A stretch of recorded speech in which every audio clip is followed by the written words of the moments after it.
is kind of the beginning of our semester. We had several talks now, and I'm glad to see our crowds are not thinning out. So congratulations for all coming up here. Please tell more of your friends to keep coming to these Thursday talks, and it's nice to see you. It's my pleasure today to be able to introduce Aparna Dharwadker. She's professor of theater in the Department of Theater and Drama, and also the Department of English here at the university. She came here in 2001 and had a joint appointment with Languages and Cultures of Asia and the Department of Theater and English, and now she's a full professor in those departments. Professor Dharwadker got her PhD from Penn State University. Her dissertation was Concepts of Satire and Satiric Drama in the Restoration, and her writings and papers and books are about theater, both postcolonial theater and theater theory in South Asia. Her book, Theaters of Independence, Drama, Theory, and Urban Performance in India since 1947, published by University of Iowa Press, has received the Joe A. Calloway Award for the best book in drama and theater, published in 2004 and 2005. So a very prestigious award for that book. She's also received numerous grants from the university for her studies and her research, and she is the person who has organized the bringing to Madison this fall at the South Asia Conference a very famous Indian playwright, Girish Karnad, who will be coming here to present some of his readings and plays. And she's organizing a reading of one of his plays and an enactment of that, I believe, in the theater department. So that will be during the South Asia Conference. Right. So please put that on your calendar, because this is a very big honor for us to be able to bring such a famous playwright from India here to our campus. And it's all because of Professor Dharwadker that we've been able to do this. Today, she will be talking about representing India's past, time, culture, and the problems of performance historiography. And I will turn it over to her. Thank you very much. Thanks, Matt.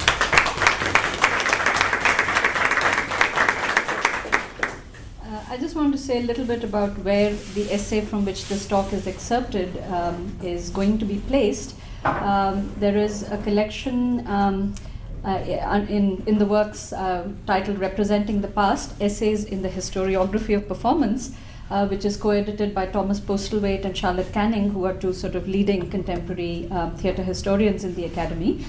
And Postlethwaite had done about 20 years ago a collection called Representing the Theatrical Past, and he thought that it's 20 years and some updating of theatre history was sort of called for. And they came up with a very interesting structure for the essays. There are 15 essays in the volume, and they have divided them up into 5 parts, 3 essays each on time, space, event, narrative, and archive. They thought that these were the 5 fundamental sort of categories in which thinking about theatre history takes place. And mine is one of the essays on time, and as it turned out, once I had started the work, the use of time in Indian theatre historiography just turned out to be a very fascinating subject because of the long historical view that is possible in this respect. So it was an especially fascinating thing for me to do. I'm not trained as a theatre historian, but it was my sort of, if you want to call it, moonlighting in the discipline, and it was just a wonderful experience. What I'm doing today is sort of presenting the broad argument of the essay and omitting some of the details. The details will be in the essay as and when it appears in the collection, which is scheduled for publication in the spring of 2010. So, representing India's past, time, culture, and the problems of performance historiography. In the abstract that accompanied the announcement of this talk, I had suggested that history, historicity, historical experience, historical consciousness, and the historical sense, all within quotation marks, are deeply contested concepts in India because of the epistemic imbalances of colonialism. Any metacritical reflection on method in Indian theatre history, therefore, has to begin at an unusual level of generality by considering the theoretical, conceptual, and historico-political reasons for the crisis of representation in the genres of historiography. Indian concepts of time invoke monumental and repetitive cycles that seem disconnected from individual consciousness or a concrete temporal existence, and indigenous ideas of history do not differentiate sufficiently between documented fact, poetic figuration, and mythic narrative, thus making the historicity of human agents indeterminable. 19th century European philosophers and historians use these irrational concepts and the differences between Western and Indian social political formations to claim that India had no history, either as the experience of an existence in time or as the textualized record of that experience. At the same time, the discovery and deification of Sanskrit by European philologists forged an essentialist identification of Sanskrit and Hinduism with India, giving the period of classical antiquity, recognized especially for its literature and theatre, an ahistorical priority over all subsequent eras. In the postcolonial period, a sophisticated rethinking of Western and Indian models of historiography has thoroughly professionalized the academic discipline of history, and revisionist historians, notably the Subaltern Studies Collective, have undertaken an, quote, Indian historiography of India that systematically critiques and displaces colonialist historiography. Theatre history, however, remains a largely amateur field fragmented by region and language, and even the more ambitious historians tend to recirculate Orientalist or revivalist positions as they grapple with the challenges of constructing a national theatre history for a multilingual, multifaceted performance culture spanning more than 2 millennia. The activity of representing the past in Indian theatre historiography is therefore inseparable from the problem of the past, of how to approach, define, and order the vast performance archive of an ancient culture that allegedly lacks a sense of history and is deeply invested in tradition even as it negotiates the ruptures of colonial and post-colonial modernity. By the same token, questions of method in theatre historiography are inseparable from the peculiarities of theatre history as a discourse and a discipline in India. In this talk, I'll approach the subject of time as an ordering principle in theatre history by way of the polarized philosophical cultural arguments that problematize the ideas of time and history and underscore the necessity of creating desiderata for Indian theatre historiography outside both indigenist and Orientalist frameworks. So the first section is titled Time, History, Historiography, Ancient Concepts, Modern Mediations. Indigenous Indian concepts of time and history establish a structure of traditional thought on these subjects that can create a broader and more informed context for approaching the modern historiography of cultural forms. From the viewpoint of the present, however, the unmediated meaning of these ideas is less important than the history of opposed interpretations they have accumulated over time. 2 centuries of Orientalist denigration characterize them as the very antithesis of rational historical thinking, while more recent Indian discussions have offered carefully nuanced, historically contextualized views, and both perspectives have a bearing on how the ideas actually relate to history as record. For instance, the cyclical nature of time in Hindu cosmology supposedly denotes an uncontainable logic opposed to linear Western conceptions of time. This is an idea we are very familiar with. The 4 yugas, eons or epochs, that is Krita, Treta, Dwapar, and Kali, follow each other in succession and constitute a Mahayug consisting of 4,320,000 human years. At the end of a Mahayug, which represents the moral nadir of human existence, the cycle begins again. In the Philosophy of History, published in 1831, Hegel refers contemptuously to the large numbers, often astronomical in scale, that are attributed to the lifespan of Indian gods and kings, and concludes that, and I quote, "It would be ridiculous to regard passages of this kind as anything historical."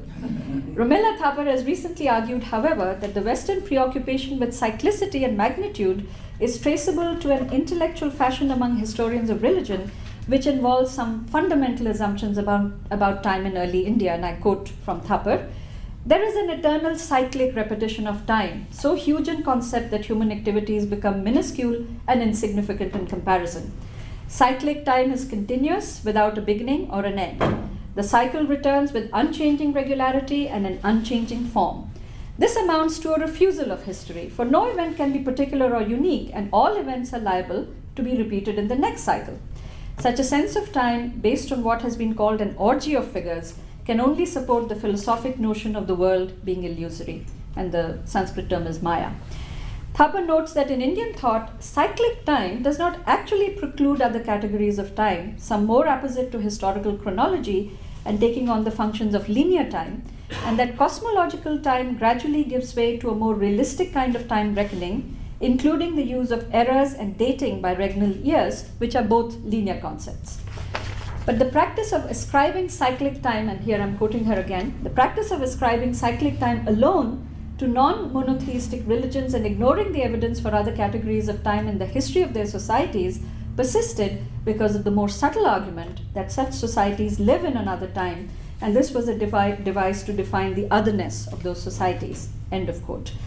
The linear cyclic binary becomes entrenched in Western thinking because it supports a series of other binaries: monotheism, polytheism, Christian, pagan, historical, ahistorical or mythic, rational, pre-rational, modern, traditional, dynamic, static, and political, apolitical. G.N. Devi's observation that cyclical and linear are in fact only historiographical notions and not attributes either of time or of the perceiving human consciousness only underscores the resolute nation of the East-West contrast enforced by European discourses. The point here is not that Western and indigenous Indian notions of time are in fact similar, but that binaristic thinking fails to explain the differences and relate them to a culture's modes of preserving its past. What kind of historical consciousness then accompanies non-linear concepts of time, and what forms of historiography does it generate? Again, these questions become distorted if they're discussed only with reference to modern Western models of rationalist historiography, or even classical cultures that may seem comparable to India, such as Greece and China. In the early Indian context, Thapar proposes a distinction between embedded history, forms in which historical consciousness has to be prized out, and its opposite, externalized history, which tends to bring embedded consciousness into the open, as it were, and to be more aware of its deliberate use of the past. Myth, epic, and genealogy are the principal forms of embedded historical consciousness in India. Chronicles of families, institutions, and regions, and biographies of persons in authority are the principal externalized forms. Because of the legitimating and memorializing functions of the past, the two forms overlap in such a way that a strict distinction between myth and history is impossible to maintain. Prevalent myths contain residues of historical experience, while chronicles incorporate mythical beginnings and lineages connect up with epic heroes. Yet the difference between the two is not arbitrary, because embedded forms appear earlier in time within lineage-based societies, while externalized forms develop later in conjunction with state systems. The Western impatience with Indian forms of historiography arises in part from the desire to separate mythic time from historical time, and to establish an equivalence between history and the Sanskrit term itihas, which literally means thus it was, or the way things were. Iti, hi, asa. That's the etymological breakdown. The principal Sanskrit compilation of narratives about the past is the Itihas Puran, a continuum of myth history which belonged to a genre that was initially transitional from embedded to externalized history, insofar as it was concerned with historical events at all. So you can't assume that the Itihas Puran was intrinsically concerned with historical events. In the Indian poetic and narrative context, however, Itihas does not mean thus it was in a verifiable historical sense, or in relation to an objective external referent, but thus it was within the subjective imaginative domain of a given narrative genre. The Puran is a recognized literary poetic form that transmits some historical information because of its concern with the past, but that cannot be synonymous with history. Ranajit Guha, one of the founding members of the Subaltern Studies Collective, has commented on, quote, the complicity of Orientalism in hitching Itihas to world history, as it was as if an imperial imagination had been looking for a name by which to designate history as a graft in the Indian soil and found it in Itihas. On the other side of the cultural divide, the rendering of history as Itihas was construed by a section of the Hindu conservative intelligentsia as evidence that India too had a historiography of the world historical kind as old as the Mahabharata and the Ramayana, and the West had at last come to acknowledge this as a fact. In part, therefore, colonial India responded to the challenge of European historiography with unconvincing claims about the sameness of the two historiographic traditions rather than reasoned arguments about difference.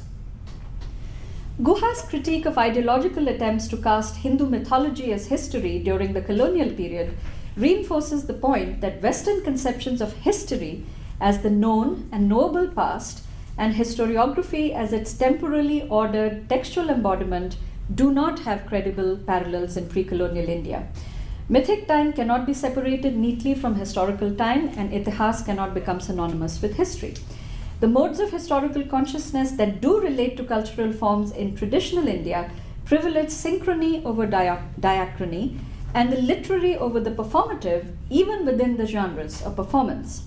Sheldon Pollock invokes the popular Sanskrit genre of kavi prashansa, that is a poem in praise of earlier poets, as evidence that, quote, to see oneself connected to a cultural practice with a great past and to know something of the temporal structure of that past were important values for Sanskrit writers, end of quote. But this past appeared as an ideal order of poets who existed simultaneously in time, not in the differentiated milieu of their individual times. There was a prodigious concern with chronology, but, quote, no narrative to tell of decline or progress, or to suggest the strangeness or difference of the past. Such co-evality, Pollock argues, and I quote him again, generated and enforced a model of language, form, and often content that was meant to be largely abstracted, isolated, and insulated from the world of historical change. This despite the ever deeper historicity that historical change was to bring about. However scholars might wish to periodize Sanskrit literary culture, it is crucial to bear in mind such local procedures by which, as part of its fundamental self-understanding, the culture sought to resist all periodization. End of quote from Pollock. The ahistoricity of Sanskrit literary culture is a sign of the conspicuous success of its self-regulation. The poetic strategies designed to transcend the passage of time actually succeeded in circumventing temporality. In the Sanskrit discourses on drama and theatre,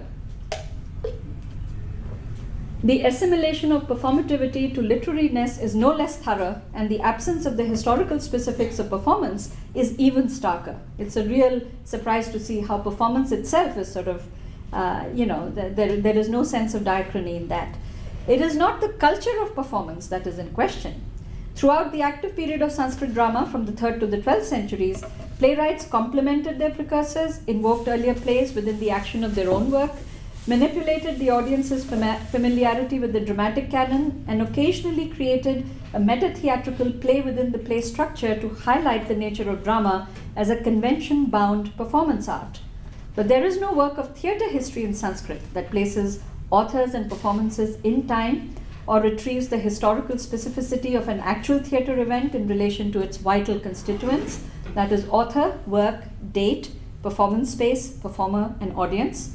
Indeed, Rakesh Solomon points to the bewildering paradox that, and I quote, the ancient world's most comprehensive and minutely detailed compendium of theatrical information, Bharata's Natya Shastra or the Natya Ved, offers the historian copious data about every conceivable theoretical and practical aspect of theatre, but no dates or chronology, no trajectory of the development of the art and craft of theatre, no verifiable names of playwrights, company leaders, producers, or actors. In short, the Natya Shastra furnishes little of the kinds of concrete details imperative for historians to practice their craft of providing verifiable evidence and constructing credible context. End of quote. Even the canonical critical tradition is thus concerned primarily with synchronic analysis and description, with the theoretical and poetic aspects of theatre as aesthetic performance, rather than with the historicity of authors, texts, and productions. In any case, the entire culture of theatre as an elite urban form sustained by court patronage came to an end with the Islamic conquest of India, which began in the 11th century and prepared the way for 7 centuries of Muslim rule. The violence of conquest by Central Asian invaders who brought in a different language and religion, the consequent decline of classical culture and Sanskrit, and the emergence of the modern Indian vernaculars had a disruptive effect on all the literary and critical arts, but the proscription on human representation in Islam effectively relegated performance for several centuries to the traditional, devotional, folk, and intermediary genres of the countryside. The revival of urban Indian theatre during the British colonial period therefore marked a movement away from the more recent past and the recovery of an older past through methods that were informed by a complex new cultural dynamic and altered relations of power. That's the end of the first section. Second section is titled Modern Theatre History and the Uses of Time. A systematic historiography of Indian theatre begins under Western auspices at the end of the 18th century, introducing for the first time a unique interplay of Western and Indian perspectives that has permanently altered the approach to theatre as historical subject in the subcontinent. In hindsight, this body of writing reveals three distinct strains. The first foundational strain was firmly Orientalist. In 1789, the colonial administrator and Sanskrit scholar Sir William Jones published his English translation of Kalidas's play Abhigyan Shakuntalam, titled Shakuntala or the Fatal Ring, an Indian Drama, along with a preface that announced his discovery of the Sanskrit language and its dramatic literature to Western readers who had been hitherto unaware of both.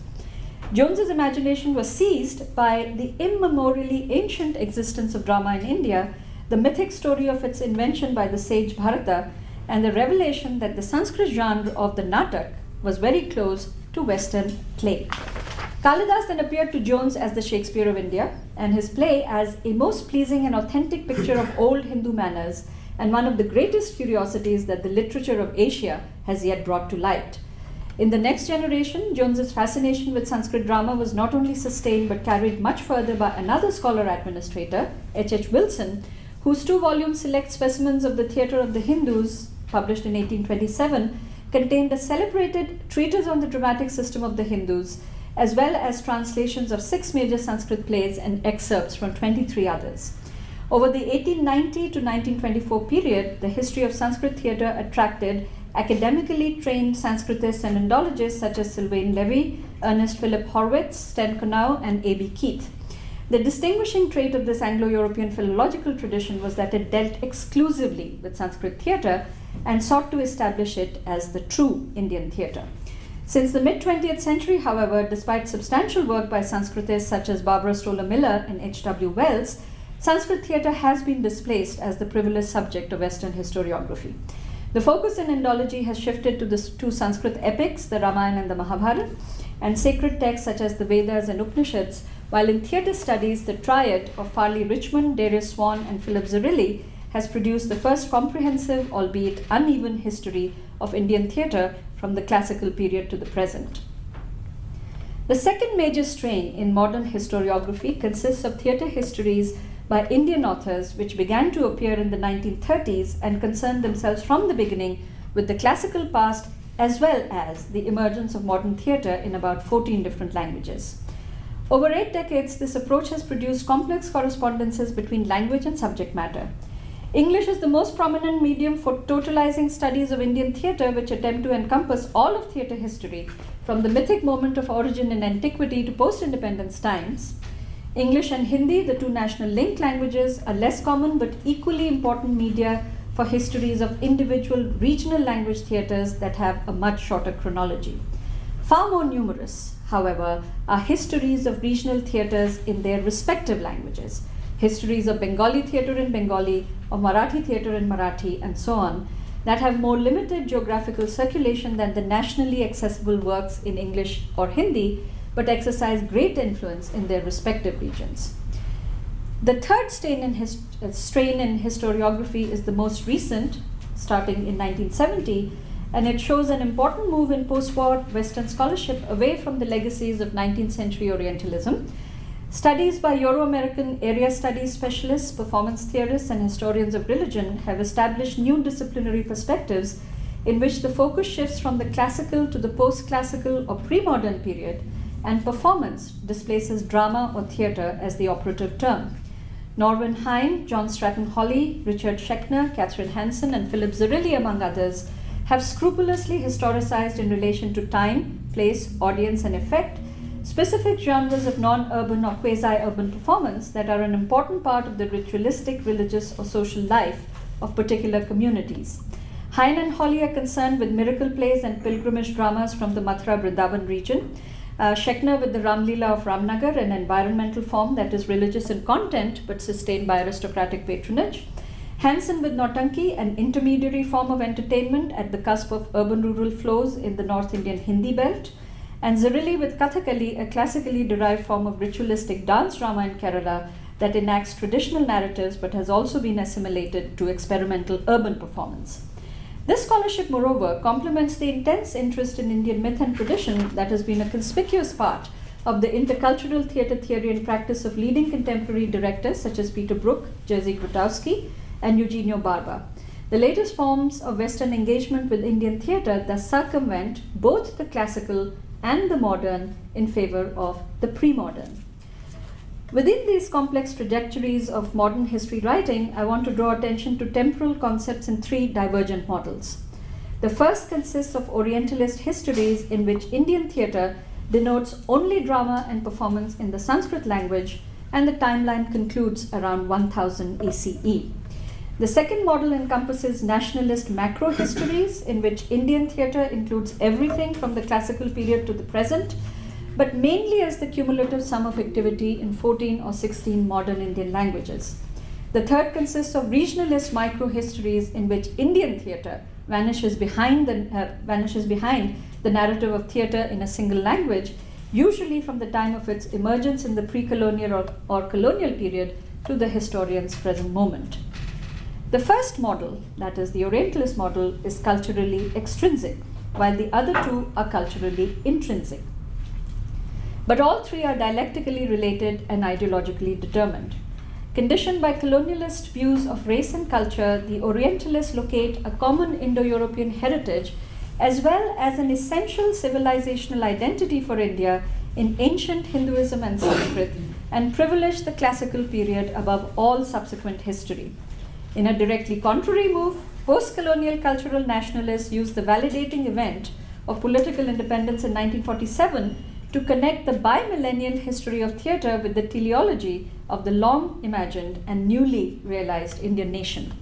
In yet another act of repositioning, proponents of individual regional languages downplay independence and nationhood as pivotal events and assert a natural regional identity shaped by centuries of settlement and continuous creativity against artificial constructions of the nation, especially those that employ the two national linked languages, that is Hindi and English. The three models can be described as representing, respectively, civilization time, nation time, and region time. That all three coexist in the present moment indicates the arbitrariness as well as elasticity of temporal frameworks.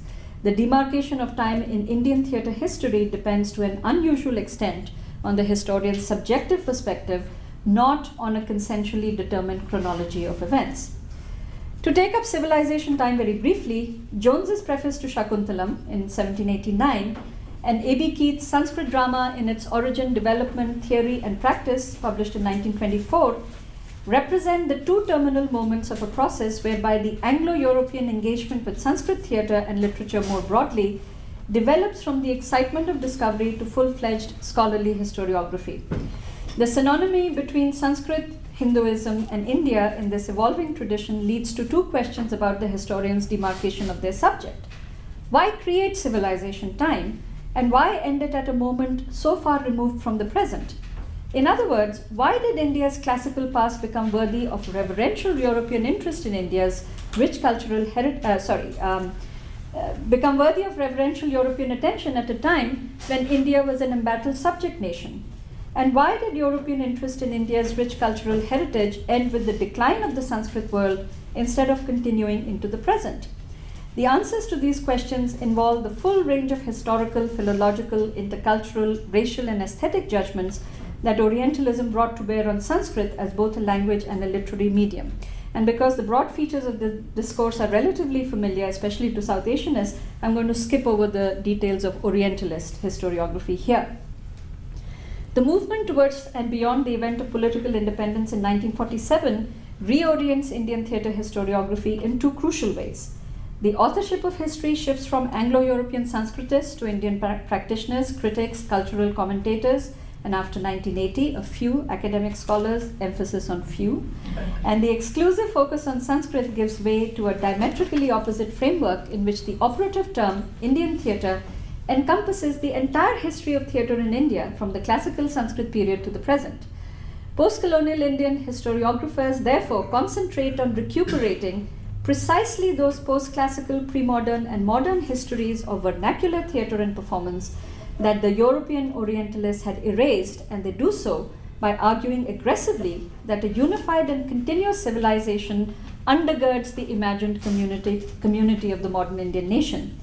The new national/nationalist history is also constructed almost exclusively in the medium of English, a practice that suggests not a continuing neo-colonial dependence on the West, but the rapid domestication of English as an Indian link language. With a handful of exceptions, however, the works in question are not examples of scholarly or professional theatre history, but belletristic, polemical, even idiosyncratic narratives that often adopt what Pollock calls the purely serial mode of temporality, whereby texts follow each other over the centuries as if sequence was somehow meaningful in itself, or were somehow safely situated beyond meaning. The larger problem is one of arriving at a viable definition of Indianness in a society that was fundamentally reshaped by European colonialism and that often appears to be the sum of powerful regional cultures rather than a model of national culture. Has the tradition of Indian theatre indeed been continuous for 2.5 millennia? Is Indian theatre the aggregate of theatre in 14 or 16 major languages? Does the urban theatre that appeared in cities such as Bombay and Calcutta during the colonial period belong in nation time? These conceptual and ideological contests over Indianness have taken place mainly in polemical histories written in English by historians who are concerned with the cultural continuity, purity, and authenticity of a new national theatre. The delineation of region time in historiography is a far less contentious process in comparison because the exclusive attention to a single language and region seems to create a ready-made chronology, brackets the problem of national perspectives, and sidesteps the troublesome issues of interlingual and interregional connections. And I'm going to give you two quick examples here. Kiranmoy Raha's Bengali theatre, work published in 1978, follows a typical structure in this respect. In one direction, he establishes Sanskrit theatre and the intermediary Jatra form as the classical and pre-modern, that is, indigenous precursors of theatre in Bengali. So those are the Indian precursors. In the other direction, he sets up an exact correspondence between the British conquest of Bengal and the beginnings of modern theatre in Calcutta, yoking the rest of his descriptive theatre history to the chronology of colonial and post-colonial events only in Bengal. The event of national independence in 1947, inextricably linked to the violence of partition, merits half a sentence in Raha's study, and he does not mention a single theatre, author, or work outside Bengal. In Playwright at the Center, Marathi drama from 1843 to the present, published in 2000, Shanta Gokhale acknowledges that Bombay and Calcutta are the two leading cities in India with a professional theatre, and the histories of the two theatres are marked by as much congruence as divergence. Her more ambitious work is also not organized around pure chronology, but the qualitative issues of the centrality of the playwright and the prime significance of the text in Marathi theatre. Yet Gokhale's focus remains unwaveringly on the many facets of the Marathi tradition, even within the multilingual metropolis of Bombay. For instance, during the colonial period, the Bombay-based Parsi theatre companies created the first popular theatre that commanded a national audience and involved three major languages: Hindi or Hindustani, Gujarati, and Urdu. And since independence, Bombay has sustained theatre not only in Marathi but in Hindi, Gujarati, Konkani, and English. Similarly, theatre in Bengali continues to be dominant in Calcutta, but the city is also an important venue now for practitioners in Hindi and English. Historians such as Raha and Gokhale, however, focus exclusively on theatre in the majority regional language because maintaining its discrete identity is an intrinsic and deliberate aspect of language-based histories, a way of valuing and protecting region time in a polyglot nation. And now I'm at my concluding section, which is titled Refiguring Time in a New Historiography, and I should be able to conclude in about 5 minutes. In some critical remarks on theatre historiography, Erika Fischer-Licht suggests that a partial perspective is a condition of the possibility of a history of theatre. Everyone must delimit the subject area of their theatre history in accordance with their specific epistemological interests and competence, select the events that are likely to be productive in terms of the questions they are asking, and construct their history from their examination of the documents related to these events. Such a judgment is possible because the Western historiographer can take for granted many of the conditions that enable his or her craft: the existence of a professional discipline of theatre history, the availability of an archive, established methodologies for connecting history as event to history as record and history as account, and epistemologically sound criteria for the delimitation of subjects. Indian theatre history, in contrast, is still largely preoccupied with totalizing views of Indian theatre and groping for strategies to connect region with nation. Orientalist histories produced during the colonial period are too exclusionary, Indian histories written in the post-colonial period too inclusive, and most histories of regional theatres too insular. In the absence of a dominant commercial center for theatre such as New York or London, a competitive marketplace or a professional community of theatre historians and critics within or outside the academy, even in contemporary India, theatre as performance remains a precarious event, as yet unconnected in dependable or predictable ways with the activities of archival documentation, reception, commentary, criticism, and scholarship. In a larger comparative perspective, India also does not fit into the dominant Western schema that S.E. Wilmer, for instance, outlines for constructing national theatre histories on the basis of geography, language, ethnicity, or aesthetics. The territorial boundaries of India have shifted constantly in the modern period due to British colonial occupation, the creation of Pakistan in 1947, and the reorganization of states after independence, a process that is still continuing. But with 22 official languages recognized in the national constitution, no common or unifying language can counterbalance this territorial instability. The difference from the West is striking in this respect. A language such as English crosses national boundaries to serve as a vibrant theatrical medium in such far-flung countries as Britain, Ireland, Canada, the United States, Australia, New Zealand, and South Africa, but in India, no single language dominates theatre even within the country's borders. India has no designated national theatre, and its political capital, New Delhi, is not the theatrical capital. That role is shared by Bombay and Calcutta, now Mumbai and Kolkata. India also has no designated national language, although Hindi is the majority language, and Hindi and English the two national linked languages. Cultural differences within the country involve not primarily race, religion, and ethnicity, except in such northeastern states as Assam and Manipur, but regional identities based on a shared cultural and political history and a common language. Each major state within the Indian Union is therefore comparable to a mid-sized European nation state. Finally, the country's multifoliate performance culture does not support such binaries as elite, popular, written, oral, textual, performative, classical, folk, urban, rural, modern, traditional, secular, religious, realistic, anti-realistic, indigenous, foreign, and professional, amateur. Because of the post-colonial preoccupation with the recovery or invention of tradition, all significant performance practices of the classical, pre-modern, and colonial past have come to coexist in and intersect with the theatrical present. I began this talk by observing that Indian theatre historiography shares its crisis of representation with other forms of modern history writing in India. The reorientation of history as a discipline, especially through the Subaltern Studies Initiative, can therefore be an equally energizing model for theatre historiography. Launched in 1982 to counterbalance colonialist, British, and bourgeois nationalist Indian histories of India, Subaltern Studies adapted the methodology of history from below to Indian conditions in order to accomplish a wide-ranging recuperation of processes ignored by elitist history. Ranajit Guha, a founder member, argued that colonial British historians such as James Mill had reduced Indian history to a highly interesting portion of British history, which is why it was up to the Indians themselves to try and recover their past by means of an Indian historiography of India. 20 years after the project's beginning, Partha Chatterjee summed up its effects in terms that have equal resonance for theatre history. And I quote from Chatterjee, "What is distinctive about this moment is its intense awareness of the place of history in the present and its willingness, indeed its urge, to rethink the constitution of that place. Its mode of inquiry is mainly methodological, critically examining the historian's practices and assumptions rather than putting forth another history. Its concern is to find a set of historiographic practices that are more truthful as well as more ethical. Its desire is to find a way out of the self-constructed cage of scientific history that has made the historian so fearful of the popular, virtually immobilizing him or her in its presence." End of quote. What the term popular signifies in scientific history, the terms enduring, plural, and heterogeneous signify in Indian theatre history.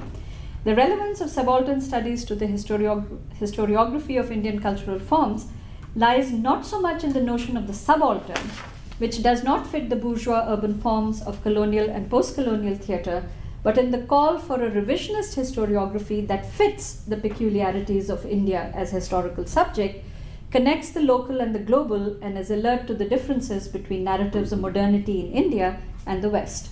The history of Indian theatre has not yet been written, or even conceptualized. It can begin to take shape only when theatrical forms of all kinds are situated within changing material circumstances, without arbitrary strategies of exclusion or a priori judgments about value. The historian of Indian theatre, in turn, has to devise viable methods of chronological and thematic delimitation that move beyond reductive Orientalist or indigenous frameworks for dealing with more than 2 millennia of performance practices.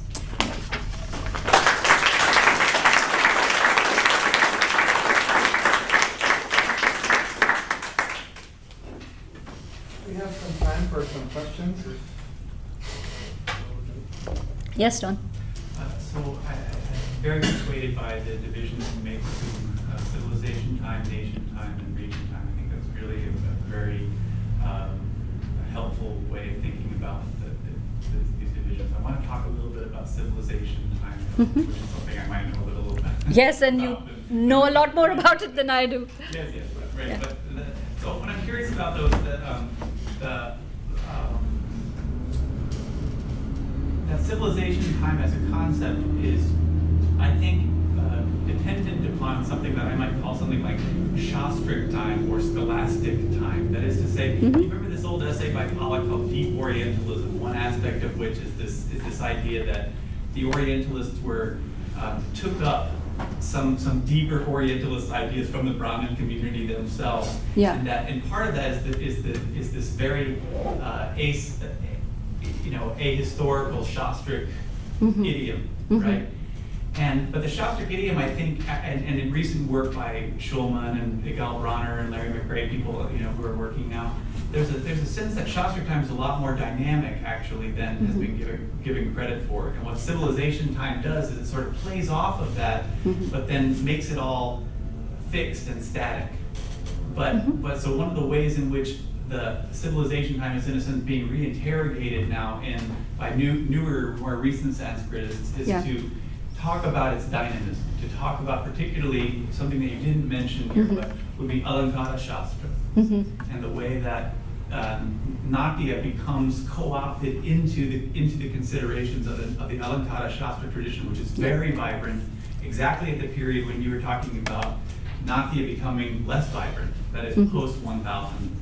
Right. So it's a kind of an interesting interplay there that what might add another layer of complexity that I think has yet to be fully explored, but just something to consider. What I would say in relation to this particular essay and what my sort of given task in a sense was to look at how time is used by historians in historiographic work. And in that sense, if you look at the Orientalist historiography of what they persistently call Indian theatre, civilization time does operate in that particular way, and that is you just cut it off at the turn of the first millennium. So this is not so much a discussion of other concepts of time that become functional in other kinds of sort of writing, both in Sanskrit itself and then the writing about that Sanskrit writing, but how exactly time is being handled in the works of historiography, theatre historiography, from the end of the 18th century to about the beginning of the 20th. So the only point is that there's no reason you should know this, but like literally within the last 5 years, there may be the beginnings of a new phase where you're looking at the same materials that the Orientalists were looking at it in a way that would be more responsible to the concerns expressed by the subalterns, for instance, and in terms of looking for dynamism, looking for change, looking for internal critique, and that sort of thing. Yes. You talked about theater history in India as being an amateur field. How has that affected the usage of time in constructing this history? The what of time? How has the fact that it's an amateur field affected how time is used in constructing the history? Well, in some of the ways that I outlined and which I've discussed in detail in the essay, that is, there is really no there is no sort of scientific standard, you might say, that is being used to organize theatre history. That is, if you want to look at all of India, if you want to write the history of Indian theatre, and dozens of them have been written in English and Hindi since the 1930s, then you insist on beginning at the beginning. That is that mythic, originary moment, which is described in the Natya Shastra as the beginning. The first performance is described at the beginning of the Natya Shastra, and you're also told that the Natya Ved was given to the human community by the mediation of the sage Bharata, by Brahma himself, who's the creator in the Hindu Trinity. So it's the desire, that's why I call it nation time. These are nationalist histories, and they really want to demonstrate the full sort of historical panorama, in a sense, of Indian theatre. As history, it is completely not helpful. This sort of the praise of the continuity of Indian theatrical tradition is distinctly unhelpful if what you're looking for is a historical understanding of the theatre. So, and they tend to be extremely repetitive. So everybody ends up saying the same thing about the Sanskrit period. Everybody ends up talking in the same way about the Sanskrit playwrights. And then everybody agrees that, the beginning of Islam, in the second millennium, sort of put an end to urban theatre, especially anything under court patronage.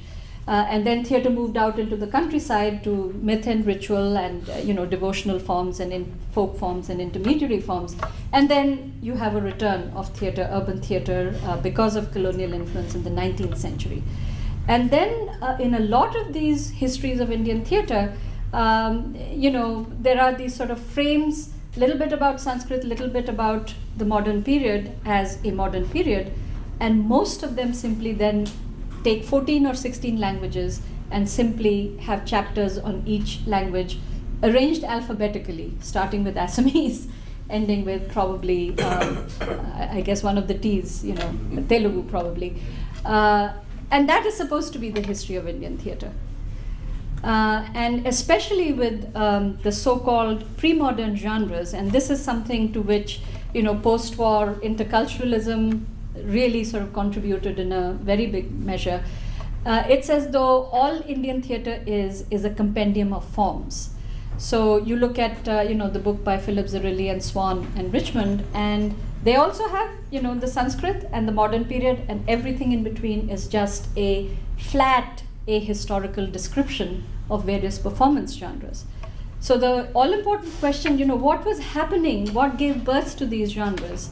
What are the material conditions under which they flourish? Who is patronizing them? How do they emerge? How do they die out? What exactly is their history after the arrival of modern urban theatre? There are nothing but generalizations floating around about all of this. So that is what is amateurish. There is no real systematic thinking about theatre history as a discipline. Yeah.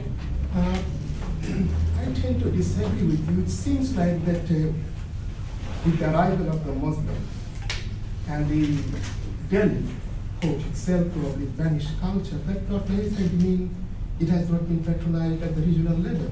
Look at the development of the Bengali language. Mm-hmm. It was patronized by the Muslims, Right. by the gold. Right. Even the thing that you're talking about, Jatra, I personally from Bangladesh, Mm-hmm. so I know that during that time, there's tremendous amount of cultural renaissance Mm-hmm. that took place at that time. And the Jatra that you quoted, in fact, Mm-hmm. developed during that time. Okay. And the Muslims were patronizing, translating all the Sanskrit to the Bengali literature. Mm-hmm. So that's not necessarily so what you are arguing. And I also find a little bit contradiction between what you are saying, history as a form of popular consciousness and history as a form of centralized form of consciousness.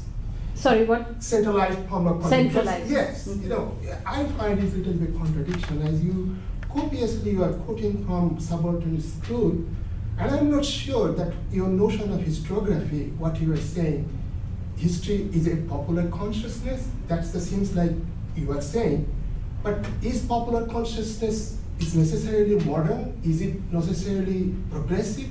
Is it necessarily leads towards understanding better work? Not necessarily so. Popular consciousness not necessarily. It needs to be transformed through some kind of intervention. And at that process, I think both the regional culture and central culture play an intermediary role, making it much more progressive and make it more, I would say, syncretistic. That is the way India is all about to me. To take up your first point first, the broad argument is, and I think that argument probably would hold true with regional exceptions, that Sanskrit theatre is a form that in its most important phase was a form that was patronized by the court. And that culture does come to an end, which is not to say that no theatre was patronized by anyone in the intervening period. But we are talking about very broad formations here. So there is that urban formation in the Sanskrit period, and then there are the urban formations of the modern period. And in between, and again, I am, this essay is sort of a meta commentary on what is actually being said about theatre history. The general understanding is that that in the intervening period, which is about 6 centuries, give or take, there is no urban culture of theatre. And there is a strong sort of predisposition, I think, in favor of urban, an urban culture of theatre and performance, and the understanding that this is, in a sense, this is how theatre then becomes an important part of the life of the nation. So that, again, in very broad terms, I think we can still say that, that particular understanding of the various phases of theatre history is probably valid. Your second point about history and popular consciousness, I think I'm still not clear about what exactly, maybe we can talk about it another time. I saw another hand up here. Yeah, well, I guess this fits in a little bit what Amin is saying. I was, as a grad student at in the 90s, at a conference in Brindavan, and it was a kind of a mix of scholars from America and Europe, and scholars from India, but they were largely from the sectarian traditions local to that area. Yeah. And we spent about 3 days arguing about when Krishna actually lived. And that was pretty much what we did. And what I came away with then, I still haven't quite worked that through in my head, because you end up with this dichotomy of Indian scholarship and Indians' idea of time versus a more scientific Western linear. But of course, then you're straight back in the colonial model where we know what you mean and our system's better, and you don't want to do that. But we also have the tools that we have. So I mean, I hear some of that in what you're saying, that we don't really have a model how to deal with it, and you don't want to superimpose your scientific Western model, if I may very broadly call it that. But at the same time, you want to do something with this stuff, right? Yeah. So how do you proceed? And once again, in terms of what is actually being written, what is being followed is the Western model of theatre, in terms of periodization, Right. in terms of the delineation of the subject. I mean, it may be being done amateur, but there is no indigenous model, well-established indigenous model. Of, especially in English and Hindi, the two sort of linked languages, there isn't one. I mean, I'm sure that it would be perfectly possible to write a kind of popular history of theatre, especially in specific regions. But the other problem, of course, is, given the multiplicity of languages, what is written in a regional language then only becomes available to people in those regions. And only what is written in English and Hindi, in a sense, has a wider audience. I mean, I really cannot, off the top of my head, mention a single work, let's say in Hindi, which is a work of theatre history, that one could see as a professional model of theatre history. But that's because your starting point is a kind of a Western academic starting point. Why can't we say the model is perhaps appropriate to the setting? That's the model. What is it doing as theatre history? In one sense, a model is only as good as what it actually does. Is it, Is it giving us something that theater history is supposed to give us? Now you could, take that you could take that a step further and say, why bother with theater history? I don't want to do that. Right. Yes. I think the quest for a model to me is a to me little bit complex. And if you look at looking at the model that you're looking at, even before the British came, there's a tremendous amount of jatras, that kind of formation, the popular culture. If you go to Bengal, Dinesh Chandra Sen talks extensively about Bengali literature, where extensively about the Baul and all those people. Rabindranath Tagore was influenced by Baul. So that kind of culture is already there. So that kind of popular type of jatra, theater, being performed in Bangladesh at the time, in the Western world at the time. And what happened, Madhusudan Datta, that you were referring that stage that where the Bengali has been modernized, it's a combination of, that's the thing I simplistically upload that I'm trying to tell. What is that coming from the British Anglo-Saxon culture and the local culture produce a different kind of Bengali. That's the product of that, not particular pure model as such. It's a model of different, drawing from different sources, and that is the Bengali literature become very powerful, expressions of the Bengali.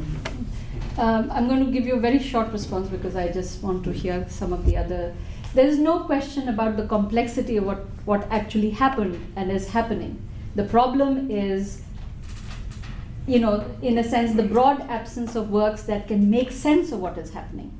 So, there is no intention here to question that very complex processes were in effect during the colonial period, and they have been enormously more complicated since independence. But where are the works that can actually make sense of all of those processes for us, which are not merely descriptive chronological catalogs of what is happening? Mark. I think what you present is very interesting, and I think it's important for people to be confronted with these problems, because